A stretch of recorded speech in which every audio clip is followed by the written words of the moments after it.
Andrew ventured a look through the little glass peephole in the middle of the door and quickly became a little perturbed over what he saw because he could see a strange little black child standing on the other side of the door who was unfamiliar to him,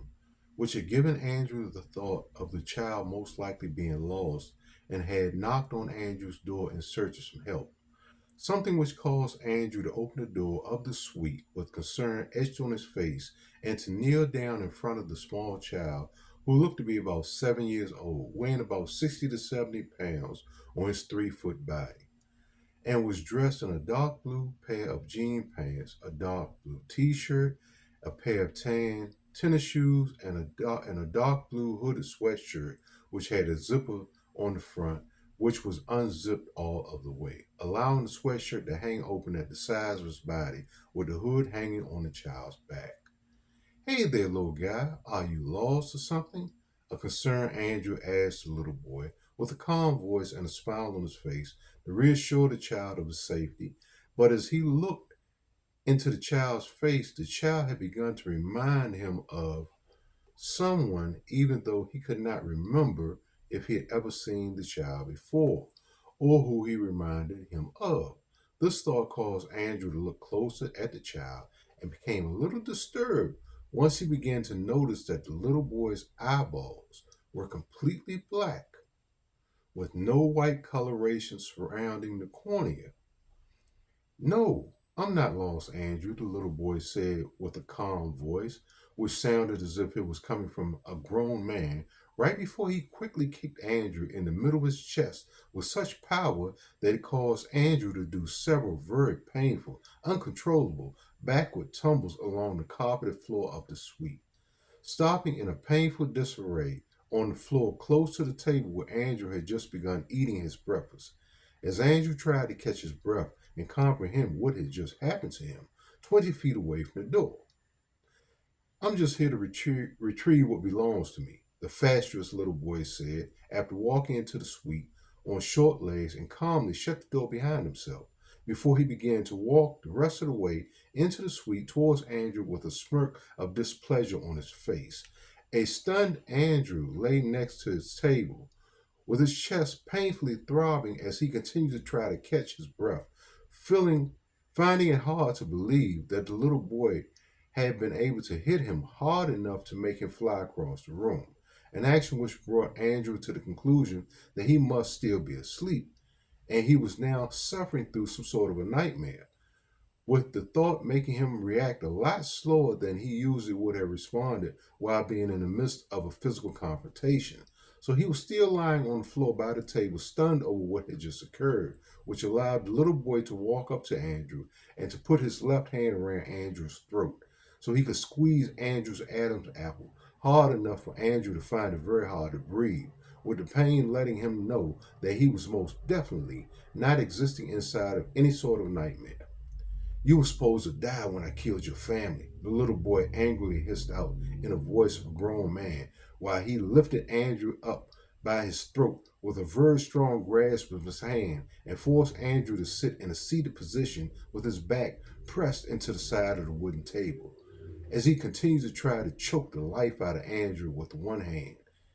And you are now living my life because there is not enough room for two Andrew Whitworths in this life, and you have to go.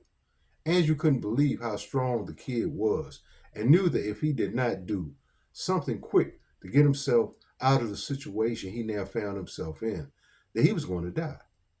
But he had only begun to get any sort of urgency to his plight once he began to see the stars of delirium in the midst of his vision, giving him the belief of him having only moments left before he succumbed to unconsciousness, with the urgency to live making him become desperate enough to reach up onto the breakfast cart so he could grab one of the heavy silver domes used to cover the plates of food, swinging the silver dome hard enough at the little boy's head to knock him a few feet away from him, a blow which left the little boy lying dazed on the carpeted floor close to the television, giving Andrew the time he needed to suck in some much needed gulps of air between ragged coughs as he struggled to get to his feet. You killed my family? The little boy was just regaining his stance close to the television with a 3-inch bloody gash on his face, which had blood pouring from it. When he turned to face Andrew while he stood next to the breakfast car with a grimace on his face as Andrew continued to massage his throat. Your family was just collateral damage because just like you, they were in my way. But who are you? Andrew stammered out, beginning to feel a little bit better and was clearly aware of the kid having just tried to kill him. Because you are most definitely not Andrew Whitworth. Yes, I am Andrew Whitworth, the smiling little boy retorted as the 3-inch bloody gash on his face began to heal at a phenomenal rate. What do you mean by that? A scared Andrew asked while he watched the angry little boy advancing towards him again, wondering what the little boy had meant with the diatribe. And what the hell was your name before that? My name used to be Henry Mellerton, the little boy told him right before he hit Andrew with a balled up fist, which felt like a sledgehammer to the side of his right knee, which made Andrew feel as though the boy had tried to break his knee and caused Andrew to painfully stumble into the side of the breakfast car on his way to falling towards the carpeted floor once more. But at that point, Andrew knew if he ended up on the floor again, that he would die. So he used the last bit of his strength to pull the white linen cloth off of the breakfast car and to throw it over the little boy's head in order to blind the child to keep the little boy from hitting him again, because Andrew didn't have any idea of how many more of the painful blows he would be able to take from the little boy before Andrew ceased to exist, and he did not want to find out. With this thought impending with the thought of impending doom causing Andrew to quickly wrap the struggling little boy up in the linen cloth and swing the child over his head a couple of times in a circular pattern so he could gain some sort of momentum before he smashed the little boy's body against the wall of the suite with enough force to cause Andrew to fall onto the floor with the last remnants of his strength being sapped. Watching the body of the linen cloth covered child as it fell to the carpeted floor of the living room, with the child never moving again.